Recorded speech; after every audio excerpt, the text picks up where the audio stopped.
നദിയെ പഠിക്കാൻ ഇനി പല വീഡിയോയും വേണ്ട. ഈ ഒരൊറ്റ വീഡിയോ കണ്ടാൽ ഗംഗയുടെ ഉത്ഭവം, നീളം, യാത്ര, പോഷക നദികൾ, വിഭജനം, ഡെൽറ്റ എല്ലാം മനസ്സിലാകും. ദേവപ്രയാഗ് മുതൽ ബേ ഓഫ് ബംഗാൾ വരെ ഗംഗയുടെ മുഴുവൻ യാത്രയും നമുക്ക് എളുപ്പത്തിൽ നോക്കാം. ഒരു കഥ പോലെ തുടങ്ങാം. ഹിമാലയത്തിന്റെ മടിയിൽ രണ്ട് ചെറിയ നദികൾ ജനിച്ചു. ഒന്ന് ഭാഗീരഥിയും മറ്റൊന്ന് അളകനന്ദയും. അവ രണ്ടും യാത്ര ചെയ്തു. അവസാനം ദേവപ്രയാഗിൽ കൂടിക്കാഴ്ച നടത്തി. അവിടെ നിന്നാണ് ഒരു മഹാനദി ജനിച്ചത്, ഗംഗ. ആകെ യാത്ര 2525 കിലോമീറ്റർ. പക്ഷെ ആദ്യം അത് മലകളിലൂടെയായിരുന്നു. പിന്നീട് ഹരിദ്വാറിലെത്തി. അവിടെ നിന്ന് സമതലങ്ങളിലേക്ക് ഇറങ്ങി. അവളുടെ യാത്ര അവിടെ നിർത്തിയില്ല. ഉത്തരാഖണ്ഡ്, ഉത്തർപ്രദേശ്, ജാർഖണ്ഡ്, വെസ്റ്റ് ബംഗാൾ ഇവയിലൂടെ ഒഴുകി മുന്നോട്ട്. പക്ഷേ യാത്രയിൽ അവൾ ഒറ്റക്കായിരുന്നില്ല. വടക്ക് നിന്ന് കൂട്ടുകാർ വന്നു. അതാണ് രാംഗംഗ, ഗോമതി, ഘാഗ്ര, ഗണ്ഡക്, കോസി.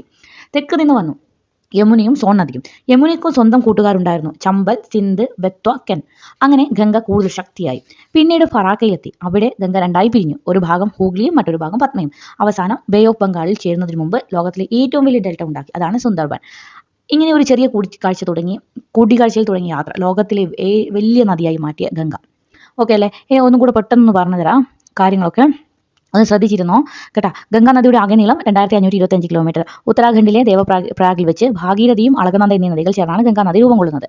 ഹരിദ്വാറിൽ വെച്ച് നദി സമതല പ്രദേശങ്ങളിലേക്ക് പ്രവേശിക്കുന്നു. ഉത്തരാഖണ്ഡ്, ഉത്തർപ്രദേശ്, ജാർഖണ്ഡ്, പശ്ചിമ ബംഗാൾ എന്നീ സംസ്ഥാനങ്ങളുടെ ഒഴുകി ഇത് ബംഗ്ലാദേശിലെത്തുന്നു.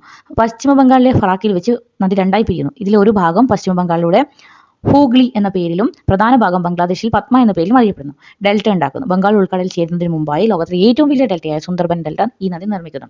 പോഷക നദികളാണ്. വടക്ക് ഭാഗത്തുനിന്ന് രാംഗംഗ, ഗോമതി, ഘാഗ്ര, ഗണ്ഡക്, കോസി എന്നിവ ഗംഗയിൽ ചേരുന്നു. തെക്കു ഭാഗത്തുനിന്ന് യമുനയും സോൺ നദിയും ചേരുന്നു. ചമ്പൽ, സിന്ധ്, ബെത്വ, കെൻ എന്നീ നദികൾ യമുനയിലാണ് ചേരുന്നത്. ഓക്കെ, ഇത്രയും മനസ്സിലായോ?